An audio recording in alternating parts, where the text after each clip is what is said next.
You are nothing at all. Mary, the recently hired manager, laughed and said, I'm taking your pay.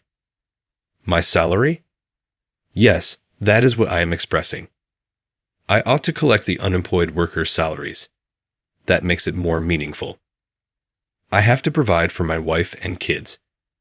I can put up with her losing her mind at work, but not getting paid is another matter together. Since I graduated, I have been employed by this company, and I have had nothing but kindness from the president. I wanted to stay here and work, but I can't put up with a boss that is so controlling that he is threatening to withhold my pay. If so, I'm quitting. I'm grateful for everything you've done so far. Oh, so you're giving up? We saved the income we would have given you, so that's ideal. The staff members who were seeing the conversation between Manager Mary and myself were agitated. They must have concerned what my departure would mean for the project. Nevertheless, Manager Mary mentioned something improper for a manager, not knowing my position. I could no longer remain at this company in order to safeguard my family. I'm Will Miller, and I'm 43. At Thomas Info, an aid company, I am a salaryman. This is a local small-scale aid company that develops systems. We occasionally have to deal with irrational expectations from the principal contractor because we also take on subcontracting jobs.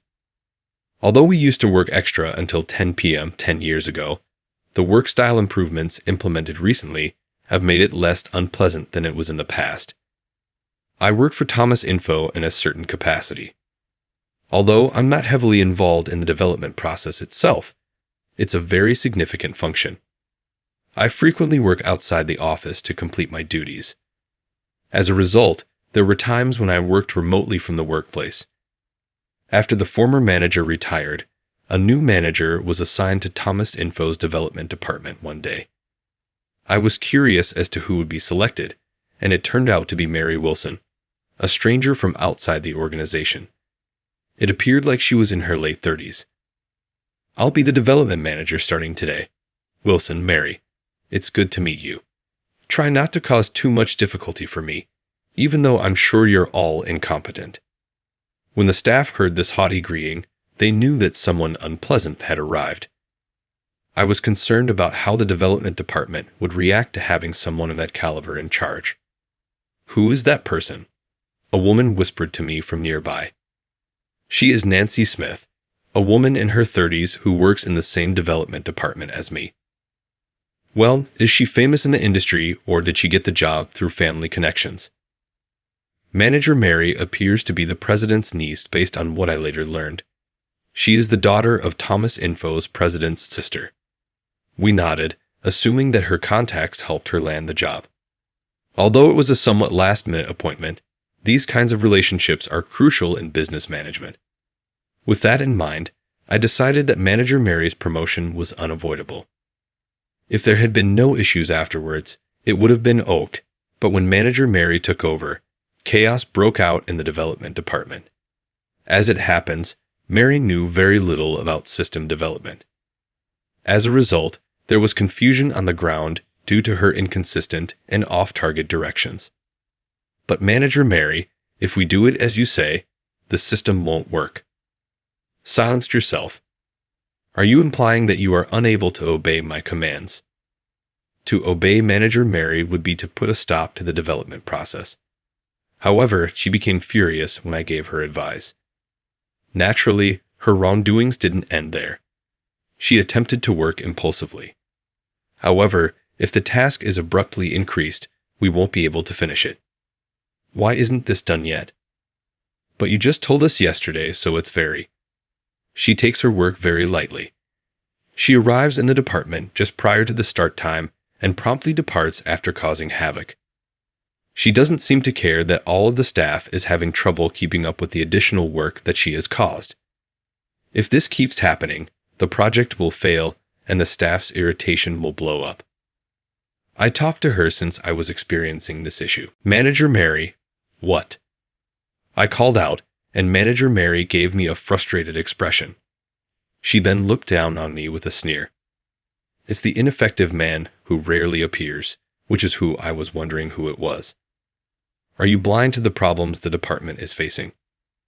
Admittedly, I only visit the office roughly 3 times a week. But it's clear that Manager Mary is to blame for the misunderstanding in the development department. She should be working more hours if things appear difficult rather than just informing others. I swallowed my need to retaliate and gave my counsel in the most courteous way I could. Are you having any difficulties carrying out your managerial responsibilities? I'm here to help if that's all right. How conceited. I suppose I am the manager. Nothing is beyond my understanding. Does she not see the urgency, or does she not take ownership of the department's chaos? Manager Mary is unaware that if things keep on this way, the project will fail. Convinced that whispers would be ineffective, I chose to say it straight. I regret to inform you that a large number of staff members are not happy with your current management. The project's advancement has also gone well behind schedule. How come? Manager Mary's thickly makeup wrinkled up in annoyance. Despite feeling intimidated, I continued. It won't be long until the workers' resentment blows up. The project will fail, and the company's reputation will suffer if this goes on. Would you kindly consider our recommendations for the best course of action? The workers in our immediate vicinity listened carefully as I sincerely shared my recommendations in the hopes that things would become better at work, if only somewhat. They have to have anticipated a shift. But she was being so arrogant that she was not going to take my advice. Are you leaving some hostess club since you don't show up too often? Guys who are unpopular are very boring. That's not it at all. I scowled, perplexed as to why she was unable to comprehend. Instead, despite the fact that I barely visit the office roughly 3 times a week, I was being accused of not working.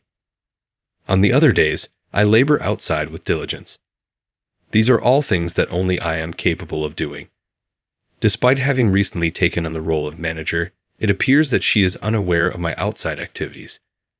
She should normally ask or review the documentation to find out, but she doesn't appear to be interested. Because she is the niece of the president, I could understand that she became a manager overnight. But that's another issue if she intends to cause this much disruption to the development site. You are nothing at all. She laughed and added, I'm taking your pay. My salary. Yes, that is what I am expressing. I ought to collect the unemployed workers' salaries. That makes it more meaningful. That's a bit too much. What? Is there something wrong with that? We should never pay workers who are not productive. I have to provide for my wife and kids. I can put up with her losing her mind at work, but not getting paid is another matter altogether. Since I graduated, I have been employed by this company, and I have had nothing but kindness from the president. I wanted to stay here, but I can't put up with a boss that is so oppressive that he is threatening to withhold my pay. I resign in such scenario. I'm grateful for everything you've done so far. Oh, so you're giving up? That's ideal, since we were able to save the money we would have given you. Manager Mary grinned and giggled. I'm not terrified of her now that I've made the decision to give up. Do I need to do a handover? Obviously not. There is nothing to turn over because you haven't been working on anything. Comprehensive. Farewell. The workers were yelling at each other as they watched my conversation with Management Mary. They must have concerned what my leaving would mean for the project. Nevertheless, Manager Mary mentioned something improper for a manager, not knowing my position. I could no longer remain at this company in order to safeguard my family. I made the decision to step down and turned in my resignation. I told my wife about the circumstances as well. She agreed with my decision because she had heard me whine about Manager Mary and thought it was a huge problem that I wasn't getting paid. I got it. Why don't you take a little break now that you have the opportunity? Retirement may be the following period in which you are unemployed. Yes, you are correct. The kids won't understand why I'm home all the time if I don't tell them about my resignation. Our finances are sufficient, but in order to provide for my family, I must start a new work right away. My phone kept ringing the next day. I looked at the caller ID and saw that it was the president. I was able to surmise what it was about, but as I had already tendered my resignation, I saw no reason to respond and chose to ignore it. Manager Mary called me as well later on, but it was she who essentially drove me away. Now, what on earth could she want from me? That thinking kept me from answering the calls. The calls from Manager Mary and the president continued for a few more days. But all of a sudden, Nancy called me. I had a good working relationship with her. Perhaps Mary, the manager, or the president asked her to convince me. Still, I chose to take the call since I was curious about the circumstances. Hello, Nancy. How are you doing? Hello. How is business at the company doing? Are you genuinely curious? It's completely disorganized. She grinned bitterly and replied, Well, it's the president's and manager Mary's fault for allowing her behavior. Nancy most likely understood why I resigned because she had witnessed me fighting with Manager Mary. You were doing far more significant work than programming, but Manager Mary was unaware that you were also the project manager. You are useless, she remarked. That's unbelievable. I oversaw the company's ongoing projects in my capacity as a project manager. Although I didn't spend a lot of time in the office, I managed important duties including customer negotiations and progress reporting to make sure projects got done on time. In addition, I negotiated the rights for the programs incorporated into the systems, looked for temporary help when things were moving slowly, and generally handled anything that couldn't be done internally. After realizing you were the project manager, Manager Mary tried to take over your work, but she has so little knowledge of system development that the clients are demanding a different person in charge. That makes sense. The timetable is constantly being jumbled by Manager Mary's arbitrary work additions. We are not sure if we are fulfilling the needs of the client or if the development rights are safe. The accuracy of what we're doing is unknown. We're working so hard, but we have no idea why despite the amount of tasks. It is a bad dream. One might easily envision Manager Mary causing chaos in the development division. I'm sorry for the surviving staff members and customers, but Manager Mary is solely to blame. They ought to address their grievances with her. In addition, she began shifting the responsibility of being the project manager onto other staff members after realizing she couldn't do it. However, how may project management responsibilities be managed by local staff? That's what Manager Mary usually does. I scowled and smiled bitterly. She shouts at people and puts chores on them since she doesn't know how to work. It's a typical poor boss strategy. President Thomas finally called you because he could take it no longer. She is his niece, but he probably wasn't able to defend her anymore. He must have been phoning a lot because he wanted you to return. Thomas Info's president is President Thomas. He was obviously quite desperate because of how often he called. Mary, the manager, also gave a call. She was attempting to assign blame for the mayhem to you, or President Thomas had instructed her to. Have you responded? No, I didn't. It's probably best that way. It would not be ideal for you to handle any irrational charges. As I had already quit and had been informed that there was no need for a handover, I am no longer in charge of the development department. Making contact with them could make matters more difficult. Then I asked Nancy a question I had been considering. Nancy, are you okay? Oh, I'm not at all right. You didn't hear anything offensive. She talked for a long time, but I was so tired of hearing it that I returned it to her. Nancy is a strong-willed woman, so even the male staff finds it difficult to oppose her. Apparently, she also had arguments with Manager Mary. It took place in the tumultuous development department this morning. Supervisor Mary chastised Nancy. Don't act like it's none of your business, you worthless moron. Take action without using a project manager. We are unable to proceed unless you establish a schedule. We work as employees. Decide on your own course of action. I'll seize your pay if you're not even able to accomplish that. Nancy said, Feel free, but if you do, I'll take my pay stub to the labor board at that. Manager Mary struggled to find words. She understood that getting reported to the labor board would be a major issue. Then, Nancy was attempted to take on more job by manager Mary. Take care of this inquiry. I'm not responsible for this, and I have no idea how to solve it. Nancy answered coolly, though, believing it was outside the purview of her position. Manager Mary must have been irritated by Nancy's persistent obstinacy. You never stop complaining. Being an inept woman is difficult, isn't it? Stated Manager Mary. The other guys just decide to go ahead and do it without hesitation. I don't think it looks that way. That's what we would call harassment, isn't it? Nancy shot back, a not-so-cute woman acting all high and mighty. Thinking more deeply, it was a waste of time to argue. Manager Mary said as she was leaving.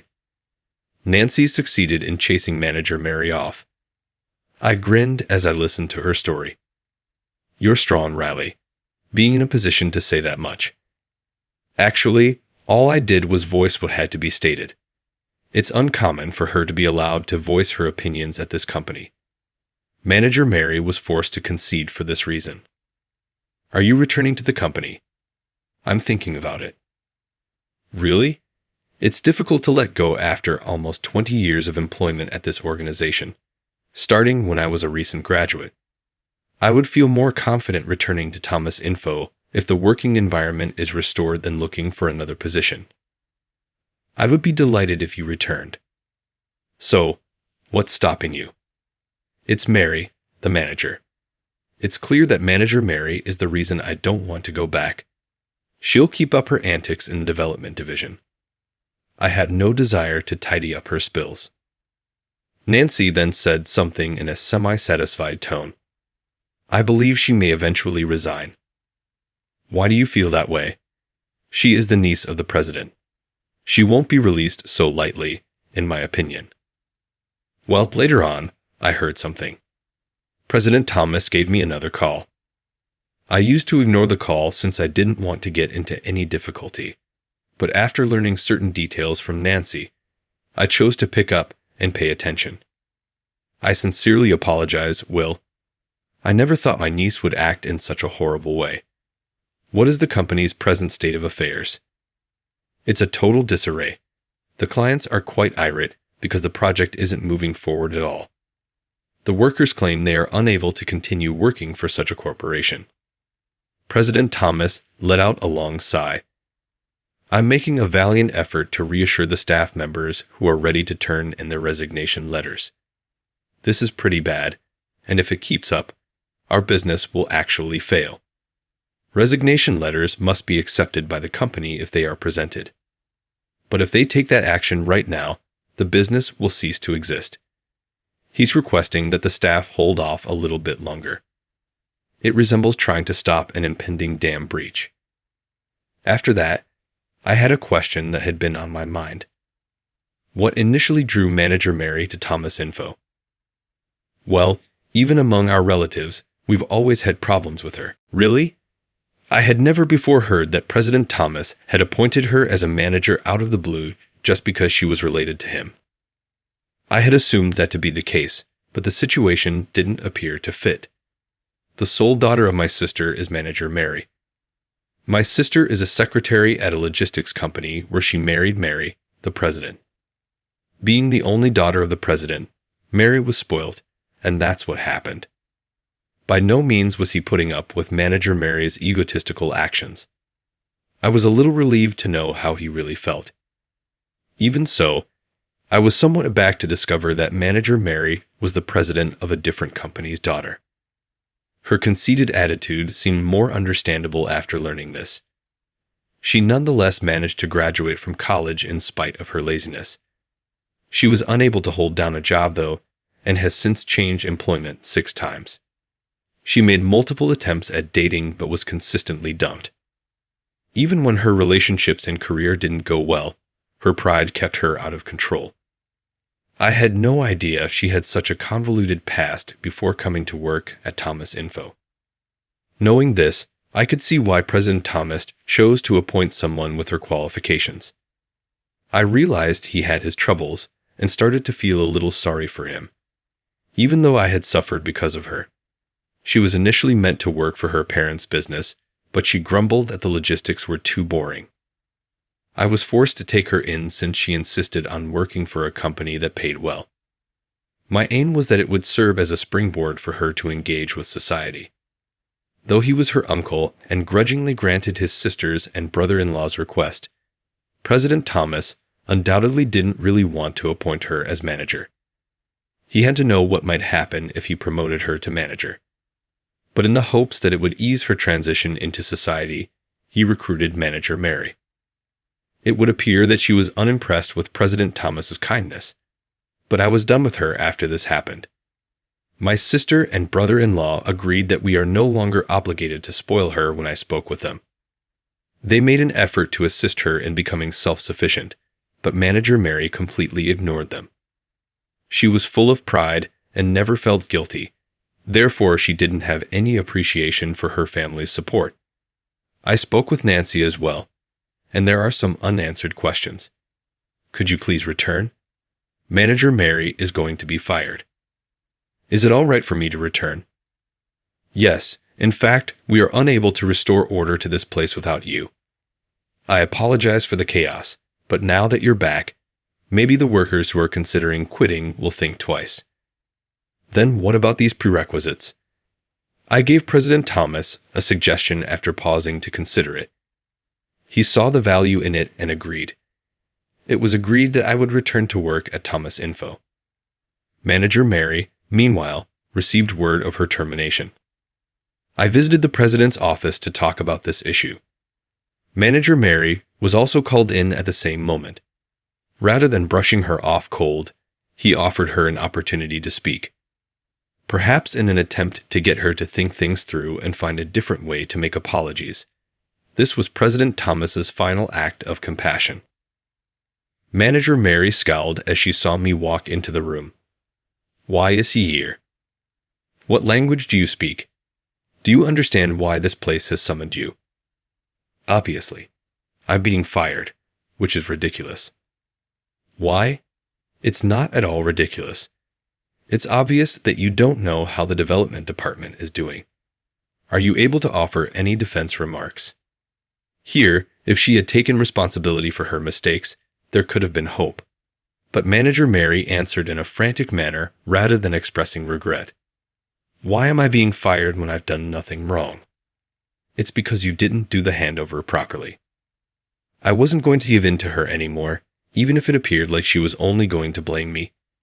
You claimed that I wasn't working, and that a handover wasn't required, despite my promise to do it. The development department is currently in a terrible state as a result. It aggravates me to think about it even today. You ought to have mentioned that you anticipated the current state of affairs without a handover. You are the one who is negligent here. You always place the blame elsewhere. You are in charge of the Department of Development. You ought to have fully comprehended my effort. Why were you ignorant of this? Supervisor Mary did not know what to say. She was unaware of the responsibility that came with being a manager.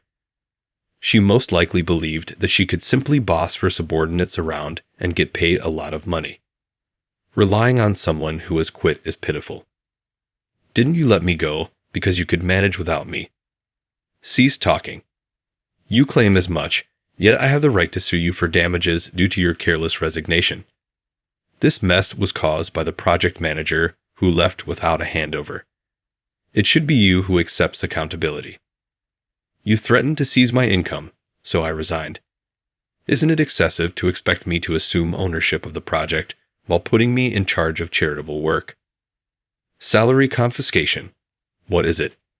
I didn't say it at all. Mary, the manager, abruptly became knave. She had threatened to seize my pay, of course, but it didn't seem right that she would acknowledge it in front of President Thomas. Obviously, she had no power to set wages. President Thomas seems irritated by her actions. I presented her with a proof. Don't act as though you don't know. I have all of your careless comments on tape. What? How do you mean? My defense. You contradict yourself so frequently that it would be useless to debate who said what. Supervisor Mary never accepts accountability for her statements. I could never tell when I could be falsely accused in a place like this. I discreetly recorded our chats on my phone in case I needed to establish my innocence. Supervisor Mary became pallid. A corporation that records conversations? Unbelievable. Normally, I don't record discussions. I've never felt the need to defend myself until after meeting you. I will play your statements right now if you deny it. Stop it. Manager Mary made a valiant attempt to halt me. She did not want President Thomas to hear her haughty comments.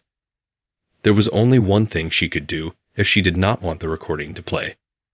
So do you admit that you said you would confiscate my salary and that a handover wasn't necessary? Manager Mary said, I admit it, looking absolutely defeated and cornered. There was no turning back from her rejection now. In light of this, I proclaimed, Manager Mary will be let go, and I will keep getting the pay you were meant to get until you retire. I've told the president that I'll repair the project you almost wrecked in exchange.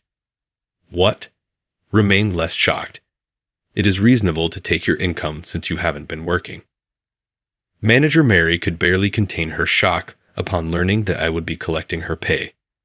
She wouldn't have given a damn if all she wanted was for me to get paid more.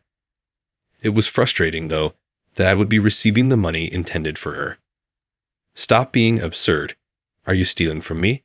That is. It is not your right to refuse. You are no longer employed at Thomas Incorporated. She protested, but I wouldn't have been inspired to finish the assignment she had already completely botched without this arrangement. If it were my duty, that's one thing, but why should I have to repair the damage that Manager Mary caused? Of course, all I would lose out on is my initial pay if the idea fails. That's why I find the scenario to be really motivating. And there's something else I need to tell you.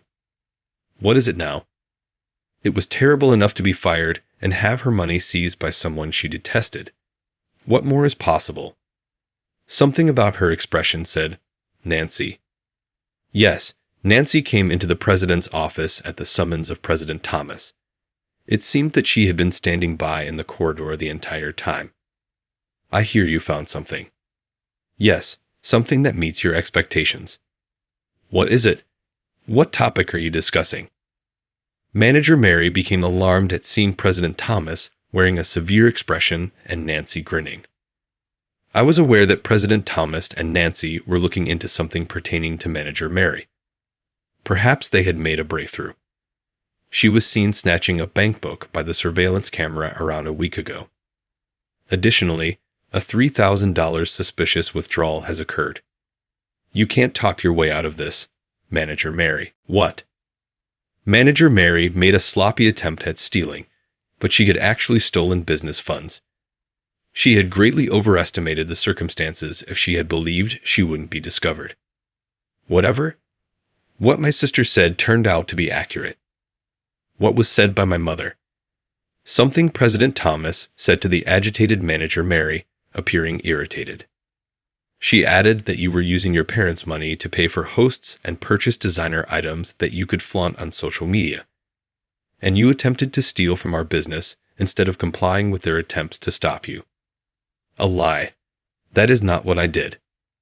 Then why did you take our company's money without permission? Manager Mary recoiled at the harsh comments of President Thomas. Nancy applied further pressure after that. Stealing cash to pay for hosts. I hate you as a fellow woman. Cease talking. How much do you know? No one has ever loved a lady like you who isn't even cute. How pathetic. Nancy remarked, You said that before, that I'm not cute, her veins clearly throbbing.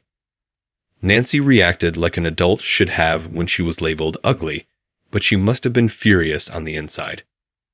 My spouse and kids are already here. I've heard your narrative, but I'm not interested in insults from a lady who has to pay a lot of money to hosts in order to receive any attention after being dumped by guys. Manager Mary's face flushed deep red at Nancy's words. She was dumbfounded. She had failed as a worker and a woman. As President Thomas noticed Manager Mary was at a loss for words, he spoke. You've lost your job. We'll compile the proof and notify the authorities of your embezzlement. Police? That's not how far you have to go. Long? Embezzlement is a grave offense. An offense. She must have believed that obtaining her substantial sum of money would be simple and risk-free. It's possible that she was unaware that what she did was illegal. But she has to retrain her fundamentals if she views society with such indifference. One cannot pilfer another's money. You have to apologize if you make a mistake. She needs to start over from scratch if she can't even grasp these basic concepts. She's over 40 years old, but she doesn't have common sense. You have to change for the better by taking the appropriate penalty. When manager Mary realized how serious all of her transgressions had become, she broke down in tears. She was accused of embezzlement at work.